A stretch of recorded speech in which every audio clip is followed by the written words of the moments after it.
might know, Seattle has a huge tech scene, and so people are relocating here for jobs like Amazon and more. And so if you're like me, moving to a new big city can feel a bit overwhelming. So come along with me today as I go apartment hunting in Seattle. Hopefully this video not only gives some insight into navigating apartments, the price scene, and what details to look for, but maybe this also makes doing something new on your own just a little bit less scary. And yeah, let's get into what kind of apartment I'm looking for. So I definitely want a 1-bed, 1-bath, or a studio apartment. I'm looking at a budget of $2,200. I do want to be in the South Lake Union region, but I am gonna look at one apartment in Capitol Hill just to get the vibes. An in-unit washer dryer would be convenient. I am coming from a sunnier state, so I do prefer larger windows that can kind of capture the natural light, especially in those gloomier Seattle months. And I am looking for basic amenities like a gym, lounges, game rooms. Yeah. Okay, so this is the first apartment we toured, a model 1-bed, 1-bath. I really love the black accents throughout the bathroom and the kitchen.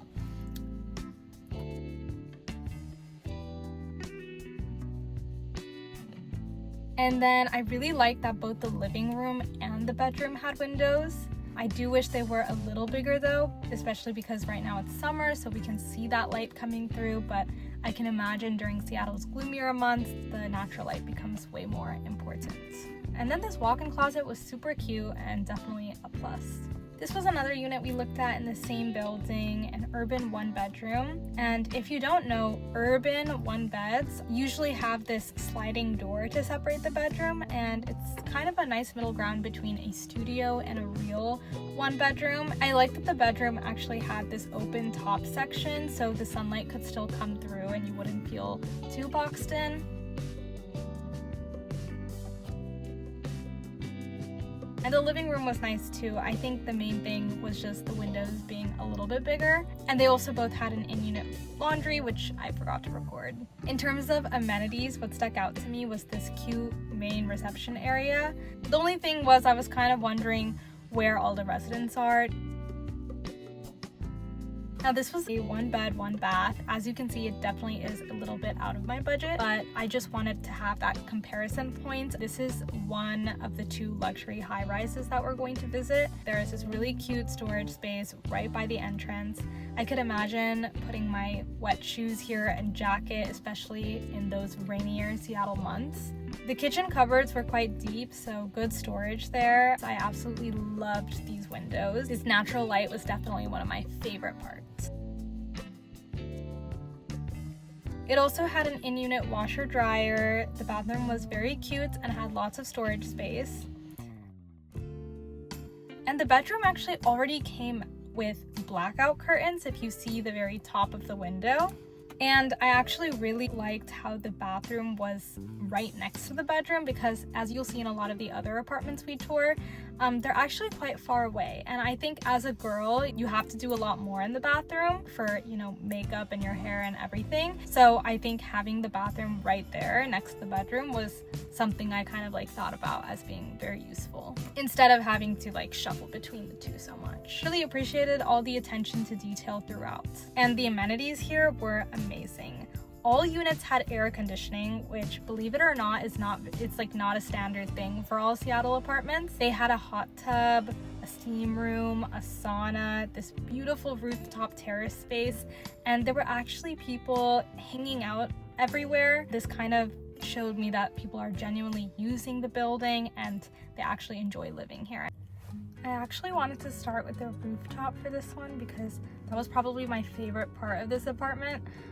It was super pretty up there. The actual apartment I toured was a studio and well within my budget. The bathroom was pretty standard, but I didn't love that the laundry units didn't have a door covering them, and they're also kind of sticking out past the wall a little bit.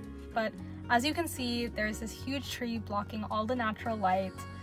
The kitchen was nice and pretty standard overall.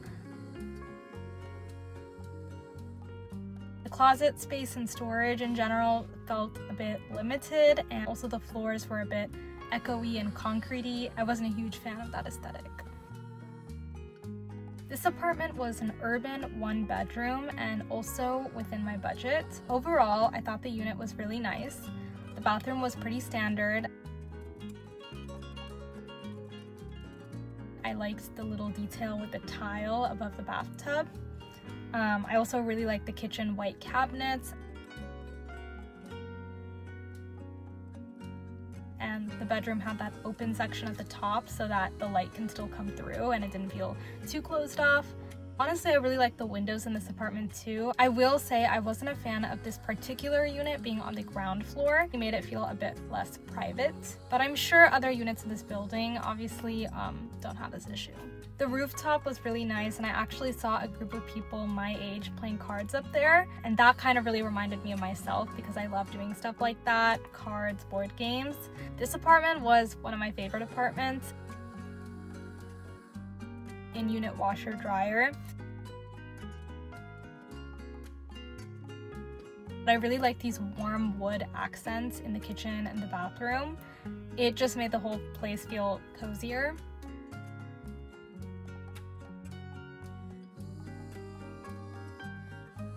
The windows were also really nice and big, and also in the living room and the bedroom, which I really liked.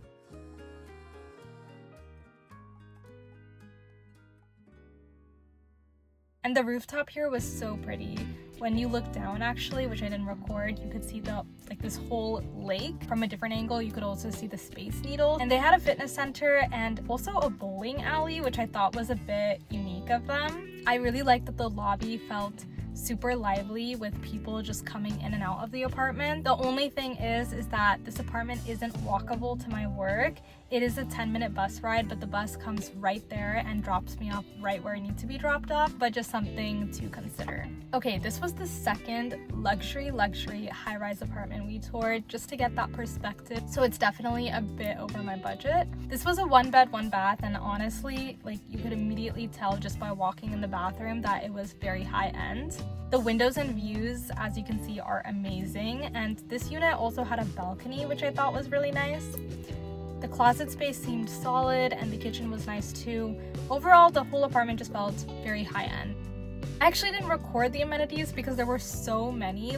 They had multiple pools, hot tubs, sauna, steam room, actually the biggest fitness center out of all of the apartments I toured, tons of lounges and game rooms, and even spaces for pets and kids. And I like that I actually saw people using the amenities. That being said, I did sense that the overall vibe was kind of giving more luxury family living rather than girl in her early 20s living. It just felt a bit older to me, but that's just my first impression. Let's take a moment for this rooftop because why was it so stunning? This was an urban 1-bedroom around my budget and honestly one of my top choices. And right by the entrance they had this storage closet, which I thought was really practical. It also had this in-unit laundry, and the bedroom and storage space both seem pretty standard overall.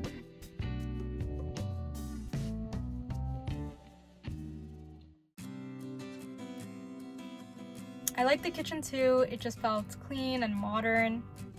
And honestly, the living room windows weren't bad at all. It felt pretty open and bright.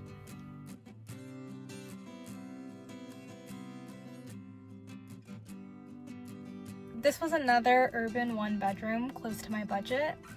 The bathroom felt nice and standard.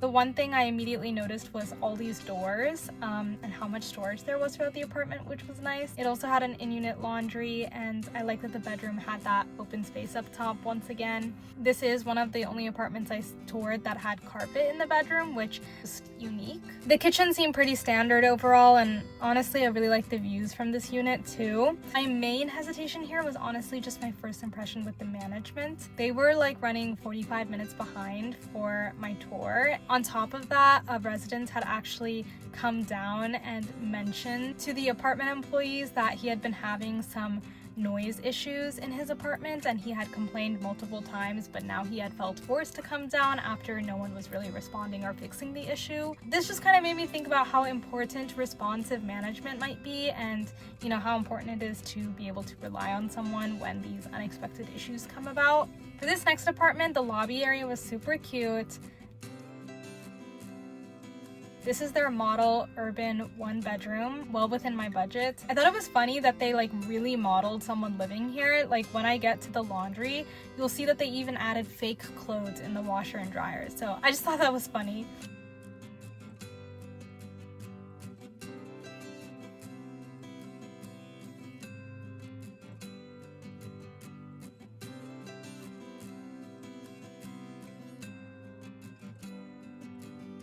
And yeah, the windows seemed nice, good sunlight coming through. They had 2 fitness centers and actually a rock climbing area, so I just thought that was very unique of them. Last but not least, we visited this urban 1-bedroom, and it was a little over my budget, but the bathroom was nice. One thing I personally wasn't the biggest fan of was that the bedroom didn't have any sort of opening or window, so I could imagine once the door is closed, it feels pretty claustrophobic, a little boxed in. But honestly, I could also imagine maybe some people really want no light when they sleep. The kitchen felt pretty modern and standard in a good way, and I did love how many windows were present, but I wasn't the biggest fan of this other building completely blocking the view. This was one of their common areas, which seemed really nice, spacious, and well fit, but once again, I was just kind of thinking where all the people were. Thank you so much for joining me on my apartment hunting journey. If you want to keep up with my moving series, please subscribe so you're notified, and I actually have a few other travels coming up too, which I'm really excited to post. See you!